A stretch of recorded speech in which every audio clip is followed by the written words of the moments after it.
when the day comes that Sidney Crosby and the core are no longer around, the prevailing sentiment seems to have gone for years now.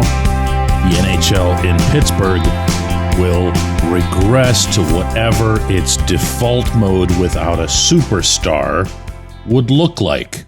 But what would that look like? Let's take a little bit of a break from the usual hockey talk and get into something a bit different today. Good morning to you. Good Monday morning. I'm Dejan Kovacevic of DK Pittsburgh Sports. This is Daily Shot of Penguins. It comes your way bright and early every weekday. If you're into football and or baseball, I also offer daily shots of Steelers and Pirates in the same place that you found this.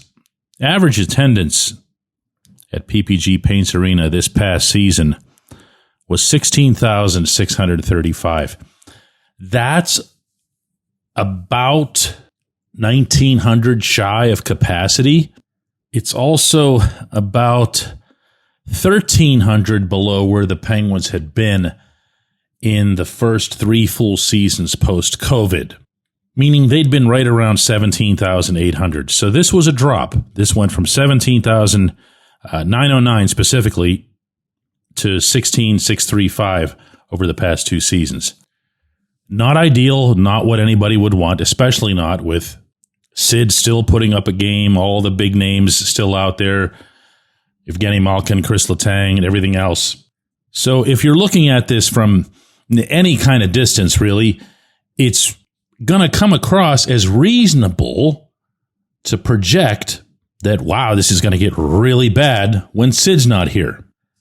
But if you're in the building on a regular basis, if you're in the city, and if you happen to be getting some of the sense that I do, well, let's just say I think the default is a lot different now than it was in the 2003-04 season that everybody loves to cite.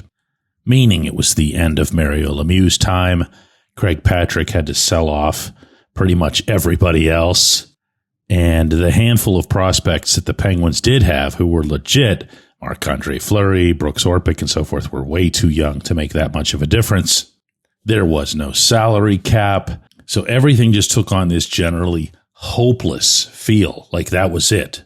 The Penguins are pretty much done, at least as a championship organization. Everybody had their fun and time to move on. That attendance, that season, this was, of course, at the Civic Arena, 11,877. My friends, that ain't happening again, or anything close to it. And there are so many reasons for that I could invest the remainder of the week of doing this show and listing them all. But I'm going to start with some basics. Number one, and I really believe this is number one, is that we've become a hockey town in the truest sense of the term, meaning within our population, we have people who've committed to this great sport at the participation level. They play, they coach, they instruct, they referee, they manage, they fundraise, they drive the figurative station wagons to Massachusetts, to Minnesota, and more important than that, all those hockey moms and dads in Massachusetts and Minnesota and everywhere else that you used to have to go for competitive hockey now have to come to Pittsburgh as well, because the caliber of play has become something that even the most vocal and ardent proponents of it, and I was one of those back in the day, could never have foreseen. I'd never have envisioned, for instance, a Logan Cooley coming out of here. Never mind JT Miller, Vince Trocheck, John Gibson, Ryan Malone, all the NCAA Division I talent. That, if you're either a part of that community, and I know a lot of you are, or if you're just familiar with it, you know that that's immune to the fluctuations of the NHL team's performance. Those people love hockey for hockey. And those people, because they're in Pittsburgh and have supported the Penguins, in a lot of cases, by the way, vice versa, the team itself has done a lot to build up the participation. and literally build rinks and programs and everything else, there's an unbreakable bond between those two entities. You would be stunned to find out what percentage of the Penguins season ticket base at PPG Paints Arena happens to be people who fit exactly that description. They're hockey lifers, and as such, they pay to see the sport at its very highest level. But I'm going to point two I can make. The salary cap. Already made it once. It's got to be reiterated. This is not 2003-04. There are no sell-offs. If your team stinks, and I mean really stinks, that means you're run, kind of like the Sabres are run. It's not for systematic reasons. You can build back, and you can build back in a hurry. What I like that Kyle Dubas is doing is he's not necessarily doing it in a hurry as much as he is trying to do it right by making sure that there's a really firm foundation of youth in play, and then go ahead and augment. And the third one I'm going to bring up, this is the least tangible of the bunch, but this was the one that I was referencing when I said being in the building. When the Penguins have done well over the past couple of seasons, and probably more this past season than the one before it, the crowd has been the most stoked whenever something was happening on the rink that gave them hope for a return to the playoffs, for a return to, the really, really good stuff. There was a game that this team played against the Hurricanes in which the younger guys, this wasn't even this past season, it was near the end of the previous season, but the young guys took over, and the place was just electric. They loved it. They're used to pouring their hearts out for Sid and Gino and Tanger and everything else here. This was different, and there was some of that I sensed that was echoed when Ville Koivunen, Rutger McGroarty, and a couple others came up late this past season. And you saw, especially from Koivunen, because McGroarty unfortunately got hurt early in that stint, you saw the plays that he was making, and you saw the vibe that was there between him and Sid and Gino, especially on the power play. And on that one rush where everybody was still trying to get Koivunen his first NHL goal, which he didn't get, by the way. But he and Sid were on a 2-on-1. If you were there, you're going to know exactly what I'm referencing here before I even finish the sentence. But Sid is coming down the right side. He slides it across to Koivunen, and Koivunen bangs it off the left pipe. That place was ready to come down for that kid. It's a healthy business already. It'll remain that through this. Solid building blocks are in place. And I'm talking again about the business. When we come back, J1Q.